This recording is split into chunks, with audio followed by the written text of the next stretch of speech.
Hi friends, മീൻകറി ബാക്കിയാണോ? എങ്കിൽ നമുക്ക് നിമിഷ നേരം കൊണ്ട് മറ്റൊരു കറി റെഡിയാക്കിയെടുക്കാം. അതിനാവശ്യമായിട്ടുള്ളത് കപ്പയാണ്.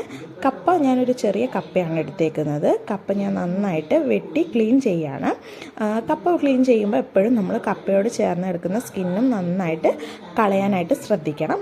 ഇങ്ങനെ സ്കിന്ന് കളഞ്ഞതിന് ശേഷം കപ്പ ഞാനൊരു കുക്കറിൽ 2 വിസിലിൽ വേവിച്ചെടുക്കുകയാണ്. അപ്പോൾ ആ 2 വിസിൽ വേവിക്കാൻ വേണ്ടിയിട്ട് ഞാനൊരു കുക്കർ എടുത്തിട്ട് ഈ കപ്പ വെട്ടിയിട്ട് ഞാൻ കഴുകുന്നുണ്ട്. നന്നായിട്ട് വെള്ളമൊഴിച്ച് കഴുകിയതിന് ശേഷം നമുക്ക് ചെറിയ കഷ്ണങ്ങളാക്കിയിട്ട് കൊത്തിയെടുക്കണം.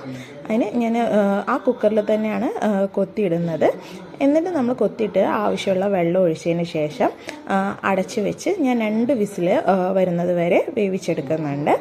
അപ്പോൾ നമുക്ക് ഇനി ഇതിൽ ആവശ്യമായിട്ടുള്ള കറി റെഡിയാക്കി എടുക്കേണ്ടതുണ്ട്. അപ്പം നന്നായിട്ട് വെന്തിട്ടുണ്ട് കപ്പ. ആ സമയം തന്നെ നമുക്ക് ആവശ്യമുള്ള സാധനങ്ങൾ ചെറിയ ഉള്ളി, വെളുത്തുള്ളി, ചെറിയ ജീരകവും കറിവേപ്പിലയാണ്. ആ സമയം കൊണ്ട് നമുക്ക് ചട്ടിയിൽ കറി ചൂടാക്കിയെടുക്കാം. ഞാൻ മൺചട്ടിയിലാണ് ചൂടാക്കിയെടുത്തത്.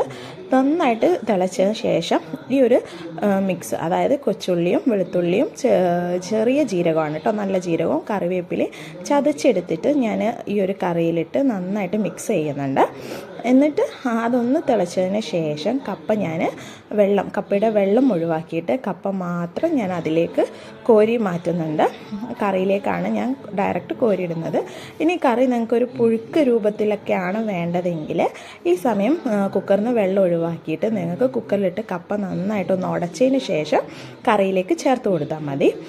ഞാനിപ്പോൾ കറിയിൽ നേരിട്ടിട്ടിട്ട് നന്നായിട്ട് ഉടച്ചെടുക്കുകയാണ് ചെയ്യുന്നത്. കാരണം നമുക്ക് കഷ്ണങ്ങൾ കിട്ടാൻ വേണ്ടിയിട്ടാണ് ഞാൻ ഇങ്ങനെ ചെയ്യുന്നത്. നമ്മൾ കുക്കറിൽ വെച്ച് ഉടച്ചാൽ നമുക്ക് കഷ്ണങ്ങൾ കിട്ടില്ല.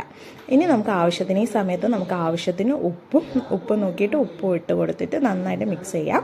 എനിക്കിപ്പോൾ ഉപ്പ് കുറച്ച് ഞാൻ ഇട്ടിട്ടുണ്ട് ആവശ്യത്തിന്. അപ്പോൾ ഉപ്പ് പോരാന്ന് വന്നപ്പോൾ ഞാൻ ഒരു ഇച്ചിരിയും കൂടെ ഉപ്പിട്ടിട്ട് നന്നായിട്ട് എടുത്തു. ഇത്രയേ ഉള്ളൂ, നമ്മുടെ കറി റെഡിയാണ്. ഇനി നമുക്കിത് പൊറോട്ടയുടെ കൂടെയാണ് ഞങ്ങളിപ്പോൾ സെർവ് ചെയ്യുന്നത്. നിങ്ങൾക്ക് ആവശ്യമുള്ള ചപ്പാത്തിയുടെ കൂടെയും പുട്ടിൻ്റെ കൂടെയൊക്കെ ഇത് നന്നായിട്ട്